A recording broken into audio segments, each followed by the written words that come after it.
Hi friends, வணக்கம். நாம் இப்போ பார்க்க போகிற topic Ayushman Bharat health account ID card வந்து பார்த்திங்கன்னா ஆன்லைனில் நம்ம எப்படி க்ரியேட் பண்ணுறது. ஸோ அதை பற்றி தான் நம்ம இந்த வீடியோவில் ஃபுல்லாக பார்க்க போகிறோம். நாம் வீடியோவை பார்க்குறதுக்கு முன்னாடி நீங்கள் இது வரைக்கும் நம்ம சேனலை சப்ஸ்கிரைப் பண்ணலைன்னா மறக்காமல் சப்ஸ்கிரைப் பண்ணிங்க. கூடவே பக்கத்தில் இருக்கக்கூடிய பெல் ஐக்கானை கிளிக் பண்ணி ஆல் அப்படின்ற ஆப்ஷனை செலக்ட் பண்ணிங்க. அப்போ தான் நம்ம சேனலில் போஸ்ட் பண்ணுற எல்லா வீடியோஸ்னுடைய நோட்டிஃபிகேஷன் உங்களுக்கு உடனே கிடைக்கும். வீடியோவை ஸ்கிப் பண்ணாமல் முழுசாக பாருங்கள். வாங்க நம்ம வீடியோவை பார்க்கலாம். First Ayushman Bharat health account card அப்படின்னா என்ன அப்படின்னு பார்த்தீங்கன்னாக்கா, ஸோ இது வந்து பார்த்தீங்கன்னாக்கா ஒரு டிஜிட்டல் ஹெல்த் கார்டு. இது அதாவது என்ன அப்படின்னா, நீங்கள் ஹாஸ்பிட்டல் போகிறீங்க அப்படின்னாக்கா அந்த ஹாஸ்பிட்டலினுடைய இன்ஃபர்மேஷன்ஸ் எல்லாமே, உங்களுடைய ஹெல்த் இன்ஃபர்மேஷன்ஸ் எல்லாமே வந்து பார்த்தீங்கன்னா டிஜிட்டலாக நீங்கள் ஸ்டோர் பண்ணி வச்சுக்கலாம். ஸோ அதுக்கான உண்டான ஒரு கார்டு தான் இது வந்து பார்த்தீங்கன்னா ஆயுஷ்மான் பாரத் ஹெல்த் அக்கௌண்ட் அப்படின்ற இந்த கார்டு. ஸோ இதை க்ரியேட் பண்ணுறதுக்கு first Ayushman Bharat health account website இந்த மாதிரி நீங்கள் ஓப்பன் பண்ணிங்க. வெப்சைட்னுடைய லிங்க் வந்து நான் டிஸ்கிரிப்ஷன் பாக்ஸில் கொடுக்குறேன், நீங்கள் செக் பண்ணிங்க. ஸோ இங்கே வந்து பார்த்தீங்கன்னாக்கா கிரியேட் ஏபிஹெச்ஏ நம்பர் அப்படின்னு இருக்கும். அந்த லிங்க்கை போய்ட்டு நீங்கள் கிளிக் பண்ணுங்கள். நெக்ஸ்ட் பேஜ் உங்களுக்கு இந்த மாதிரி ஓப்பன் ஆகும். இங்கே வந்து பார்த்தீங்கன்னா 2 ஆப்ஷன் கொடுத்துருப்பாங்க. Create your ABHA number using Aadhaar, create your ABHA number using driving licence அப்படின்னு சொல்லிட்டு நீங்கள் ஃபஸ்ட் ஆப்ஷனே செலக்ட் பண்ணிங்க. ஸோ ஆதார் பேஸ் பண்ணி நம்ம வந்து கார்டை வந்து ஜென்ரேட் பண்ணிக்கலாம். ஸோ நெக்ஸ்ட் பேஜ் உங்களுக்கு இந்த மாதிரி கிளிக் பண்ணோன்னே இந்த மாதிரி வரும். ஆதார் நம்பர் கேட்பாங்க. உங்கள் ஆதார் நம்பரை நீங்கள் இங்கே டைப் பண்ணிங்க.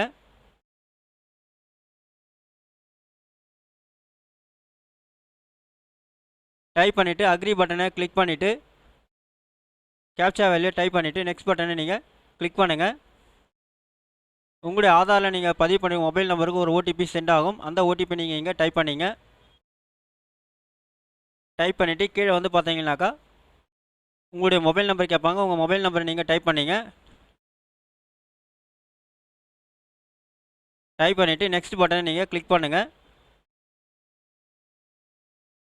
So Aadhaar authentication has been successfully completed அப்படின்னு வந்துடும். அடுத்து வந்து பார்த்தீங்கன்னா மொபைல் நம்பரை வெரிஃபை சொல்லுவாங்க. ஸோ மொபைல் நம்பரை நீங்கள் வெரிஃபை பண்ணிங்க. வெரிஃபை பட்டனை நீங்கள் கிளிக் பண்ணுங்கள். உங்களுடைய மொபைல் நம்பருக்கு ஒரு ஓடிபி வந்து சென்ட் ஆகும். அந்த ஓடிபி நீங்கள் இங்கே டைப் பண்ணிங்க. ஓடிபி டைப் பண்ணிவிட்டு நெக்ஸ்ட் பட்டனை நீங்கள் கிளிக் பண்ணுங்கள். ஸோ அடுத்து வந்து பார்த்தீங்கன்னா mobile number has been saved and will be used for all your ABHA communication அப்படின்னு சொல்லிட்டாங்க. அடுத்து வந்து பார்த்தீங்கன்னா உங்களுடைய மெயில் அட்ரஸ் கேட்குறாங்க. ஸோ இந்த இடத்துல உங்களுடைய மெயில் அட்ரஸை நீங்கள் டைப் பண்ணிங்க. ஸோ நீங்கள் கொடுக்குறதுனா கொடுக்கலாம், இல்லை அப்படின்னா ஸ்கிப் ஆர் நவ் அப்படின்னு சொல்லிட்டு இந்த ஆப்ஷனை யூஸ் பண்ணிக்கலாம். ஸோ நம்ம இங்கே வந்து பார்த்தீங்கன்னா மெயில் ஐடி கொடுக்காம ஸ்கிப் பண்ணிக்கிறோம்.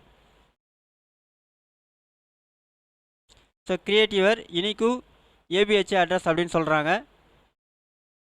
ஸோ இது வந்து பார்த்தீங்கன்னாக்கா ABHA Ayushman Bharat health account வந்து பார்த்தீங்கன்னா address is a unique user name to allow you to share and access your health records digitally அப்படின்னு சொல்லியிருக்காங்க. It is similar to an email address but it is only used for health records அப்படின்னு சொல்லியிருக்காங்க. So இது வந்து பார்த்தீங்கன்னாக்கா யூனிக்காக வந்து பார்த்தீங்கன்னா உங்களுக்கு ஒரு யூசர் நேம் வந்து கொடுத்துட்றாங்க. அது வந்து பார்த்தீங்கன்னா உங்களுடைய மெயில் ஐடி மாதிரியே தான் சொல்லியிருக்காங்க. ஆனால் இது வந்து பார்த்தீங்கன்னா ஹெல்த் ரெக்கார்டை மெயின்டைன் பண்ணுறதுக்கு மட்டும்தான் அப்படின்னு வந்து சொல்லியிருக்காங்க. ஸோ அதை கிரியேட் பண்ணுறது வந்து பார்த்தீங்கன்னா to create ABHA address it should have minimum 8 characters இருக்குன்னு சொல்லியிருக்காங்க. மேக்ஸிமம் 18 கேரக்டர் தான் இருக்குன்னு சொல்லியிருக்காங்க. ஸ்பெஷல் கேரக்டர்ஸ் வந்து பார்த்தீங்கன்னாக்கா அலோடு 1 டாட்டு அப்புறம் வந்து பார்த்தீங்கன்னாக்கா அண்டர்ஸ்கோர் அதை மட்டும் தான் நீங்கள் வந்து யூஸ் பண்ணணும்னு வந்து சொல்லியிருக்காங்க. ஸோ நம்ம இந்த இடத்துல வந்து பார்த்தீங்கன்னாக்கா உங்களுடைய நேம் வச்சு நம்ம க்ரியேட் பண்ணிக்குவோம்.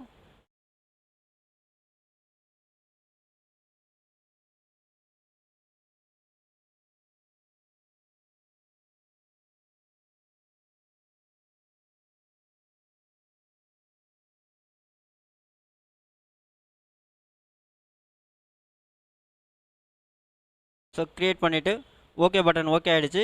ஸோ க்ரியேட் ஏபிஹெச்ஏ அப்படின்ற இந்த பட்டனை போய்ட்டு நீங்கள் கிளிக் பண்ணுங்கள். ஸோ உங்களுடைய ஏபிஹெச்ஏ அதாவது வந்து பார்த்தீங்கன்னாக்கா Ayushman Bharat health account card வந்து பார்த்தீங்கன்னாக்கா உங்களுக்கு டிஜிட்டல் கார்டு இந்த மாதிரி உங்களுக்கு ஜென்ரேட் ஆகிடும். ஸோ நீங்கள் வந்து பிரிண்ட் எடுக்குதுன்னா பிரிண்ட் ஆப்ஷனை கொடுத்து நீங்கள் வந்து பார்த்தீங்கன்னா பிரிண்ட் அவுட் எடுத்துக்கலாம். அப்படி இல்லைனா வந்து பார்த்தீங்கன்னா டவுன்லோட் ஏபிஹெச்ஏ கார்டு அப்படின்ற இந்த ஆப்ஷனை கிளிக் பண்ணி நீங்கள் வந்து பார்த்தீங்கன்னாக்கா உங்களுடைய இந்த ஆயுஷ்மான் பாரத் ஹெல்த் அக்கௌண்ட் கார்டை வந்து பார்த்தீங்கன்னாக்கா நீங்கள் டவுன்லோட் பண்ணி பிரிண்ட் அவுட் எடுத்துக்கலாம். ஸோ இந்த மெத்தடை யூஸ் பண்ணி நீங்களே வந்து பார்த்தீங்கன்னாக்கா உங்களுடைய ஆயுஷ்மான் பாரத் ஹெல்த் அக்கௌண்ட் கார்டை வந்து பார்த்தீங்கன்னா ஆன்லைனில் நீங்களே கிரியேட் பண்ணி பிரிண்ட் அவுட் எடுத்துக்க முடியும். இந்த வீடியோ உங்களுக்கு பிடிச்சிருந்தா லைக் பண்ணுங்கள், அதிகமாக உங்கள் ஃப்ரெண்ட்ஸ் அண்ட் ரிலேட்டிவ்ஸ்க்கு ஷேர் பண்ணுங்கள், கமெண்ட் பண்ணுங்கள். மீண்டும் ஒரு நல்ல வீடியோவில் சந்திப்போம். நன்றி.